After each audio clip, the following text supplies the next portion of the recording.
सारे कंसेप्ट आपको सिखाएंगे, नहीं जो आपको बोर्ड एग्जाम में या कॉम्पिटिटिव एग्जाम में हेल्प करेगा। आइए इसको बताते हैं कि क्या क्वेश्चन है, क्या इसका आंसर होगा। जैसे पहला क्वेश्चन है, kilowatt hour is unit of, ठीक है, KWH, जिसको हम हिंदी में बोलेंगे किलोवाट घंटा। Kilowatt hour is unit of, पहला है इलेक्ट्रिक पावर, दूसरा है इलेक्ट्रिक करंट, और तीसरा है टॉर्क, और फिर है इलेक्ट्रिक एनर्जी। ठीक है, ये कौन, इसका क्या आंसर होगा आप कमेंट भी कर सकते हैं।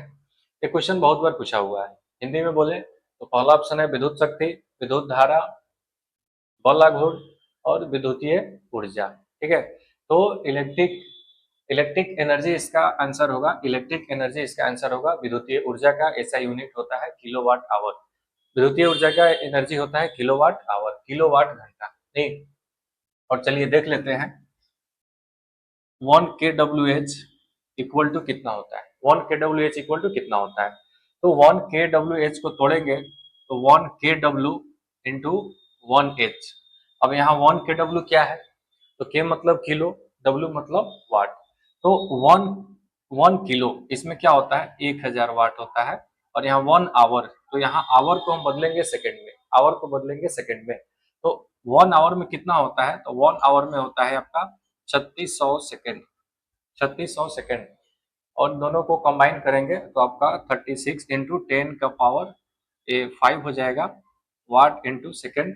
और इसको थोड़ा सा और चेंजिंग करेंगे, अगर यहाँ 10 से मल्टीप्लाई करते हैं, 10 से डिवाइड करते हैं और 10 को इसमें कंबाइन करते हैं तो 3.6 हो जाएगा, और यहाँ पे 10 का पावर 6 हो जाएगा। वाट सेकेंड के बदले क्या लिखेंगे, जूल। यानी हम कह सकते हैं 1 kWh, 1 kWh का वैल्यू कितना होता है, तो 1 kWh का वैल्यू होता है 3.6 इंटू 10 का पावर 6 जूल। ठीक है, और किलोवाट घंटा हमेशा याद रखिएगा विद्युतीय ऊर्जा का मात्रक होता है, शक्ति का मात्रक नहीं होता है। आपको बताते हैं शक्ति का मात्रक क्या होता है। पहले सबसे पहले आप देखिए हीट एनर्जी, इलेक्ट्रिकल एनर्जी या वर्क डन अगेंस्ट रेजिस्टेंस, ये जो है इलेक्ट्रिकल एनर्जी, इसका फॉर्मूला होता है VIT, I² RT या V²/R×T।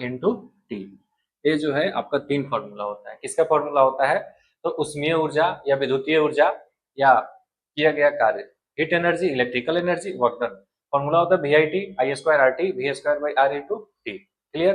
अब सुनो, यहाँ पे जो है ना ये पावर है, इलेक्ट्रिक पावर है, तो आपको बता दें पावर इक्वल टू होता है work by time. Power equal to क्या होता है, वर्क बाई टाइम। नहीं, rate of doing work is called power.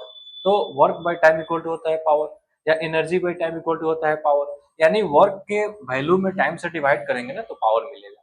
अब ये जो है ना ये सब वर्क का वैल्यू है, इसमें टाइम से डिवाइड कर दो, टाइम से डिवाइड कर देंगे, टाइम से डिवाइड कर देंगे, टाइम से डिवाइड कर देंगे, टाइम से टाइम कट जाएगा, टाइम से टाइम कटेगा, क्या बचेगा आपको, यहाँ मिलेगा VI, यहाँ मिलेगा I²R, यहाँ मिलेगा V²/R।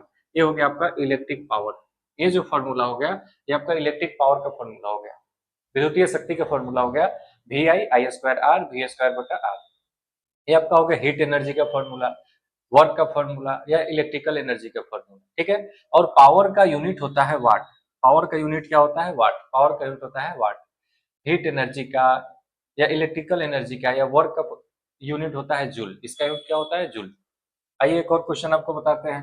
फिलहाल यहाँ पे एक और बात बता दें आपको, पावर का यूनिट होता है वाट। ठीक है, कभी कभी किलो वाट में भी मिलेगा, किलो वाट में मिलेगा, मेगा वाट में मिलेगा या गीगा वाट में मिलेगा। ठीक है, तो किलो का मतलब 1000 होता है, तो 10 का पावर 3 वाट हो जाएगा। 1 किलो वाट का मतलब कितना हो गया, 10 का पावर 3 वाट हो जाएगा। और 1 मेगा वाट का मतलब हो जाएगा आपका, मेगा का मतलब 10 का पावर +6, 1 मेगा वाट मतलब क्या हो जाएगा 10 का पावर 6 वाट। 1 गीगा वाट का मतलब 10 का पावर 9 वाट हो जाएगा। नहीं, ठीक है। और फिर पावर का वैल्यू जैसे एचपी में होगा, जैसे 1 एचपी का वैल्यू आपका हो जाएगा 746 वाट। नहीं, ये सब वैल्यू जो है ना ये सब याद कर लेना है, ये सब भी आपके एग्जाम में आते रहते हैं।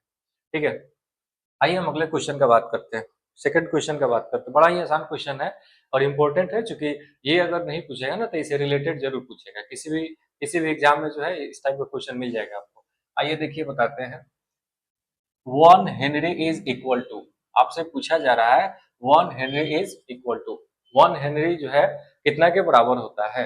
पहला ऑप्शन है 10 का पावर 3 मिली हेनरी, 10 का पावर 6 मिली हेनरी, 10 का पावर -3 मिली हेनरी, 10 का पावर -6 मिली हेनरी। नहीं, तो सबसे पहले बता दें हेनरी क्या है। तो हेनरी साइंटिस्ट का नाम है।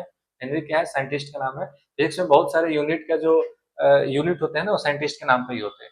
हेनरी हो गया, कूलॉम हो गया, न्यूटन हो गया, ठीक है, जूल हो गया। तो ये जो है हेनरी किसका यूनिट है? तो हेनरी जो है आपका इंडक्टेंस का यूनिट है। इंडक्टेंस का यूनिट होता है हेनरी। आइए देखिए, तो इसका सही आंसर क्या होगा? पहला ऑप्शन क्या है? पहला ऑप्शन क्या है? 10 का पावर 3 मिली हेनरी। 10 का पावर 3 मिली हेनरी। तो सबसे पहले आपको जानना पड़ेगा, समझना पड़ेगा मिली क्या होता है।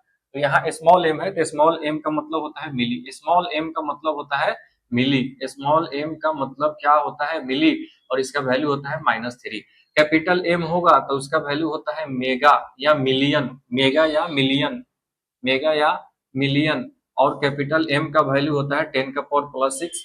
अगर कहीं म्यू दिखे तो म्यू का वैल्यू होता है -6। इसको बोलते हैं माइक्रो।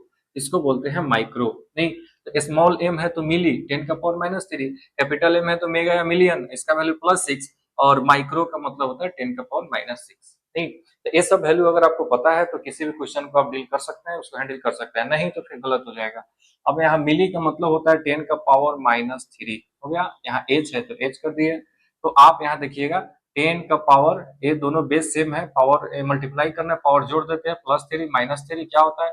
+3 -3 क्या हो जाएगा? यहाँ पे 0 हो जाएगा। 10 का पावर 0 इंटू हेनरी, यानी 10 का पावर 0, इसका वैल्यू 1 हो जाएगा, 1 हेनरी। यानी आप देखें 1 हेनरी इक्वल टू कितना हो गया? 10 का पावर 3 मिली हेनरी। नहीं, तो इस तरह से अपना आंसर क्या हो जाएगा? फर्स्ट वाला। सेकंड वाला नहीं होगा, ये तो पहले ही मिल गया। इसलिए कुछ वैल्यू आपको बताते हैं जो याद कर लीजिएगा, तो किसी भी एग्जाम में आपको दिक्कत नहीं होगी। आप हर क्वेश्चन को आसानी से बना सकते हैं। कभी कभी ऐसा भी होता है कि अच्छे अच्छे चीजों को, डिफिकल्ट चीजों को हम पढ़ के जाते हैं, याद करके जाते हैं, लेकिन हमें क्वेश्चन जो है बहुत इजी चीजों में फंसा देता है। उस कंडीशन में बड़ा ही आदमी अफसोस करता है कि काश हम इस सब चीज को देख कर जाते। नहीं, आइए बताते हैं। जैसे आपको कहीं मिलेगा डेसी, सेंटी, मिली, माइक्रो, नैनो, पिको, फेम्टो, एटो। तो डेसी का मतलब होता है 10 का पावर-1, सेंटी का मतलब होता है -2, मिली का मतलब 10 का पावर-3, माइक्रो का मतलब -6, मिली का मतलब होता है आपका मिली माइक्रो, ये नैनो है, एन है। नैनो का मतलब होता है -9, पिको का मतलब होता है -12, फेम्टो का मतलब होता है -15 और एटो का मतलब -18। एंगस्ट्रम, 1 एंगस्ट्रम इक्वल टू होता है 10 का पावर-10 मीटर।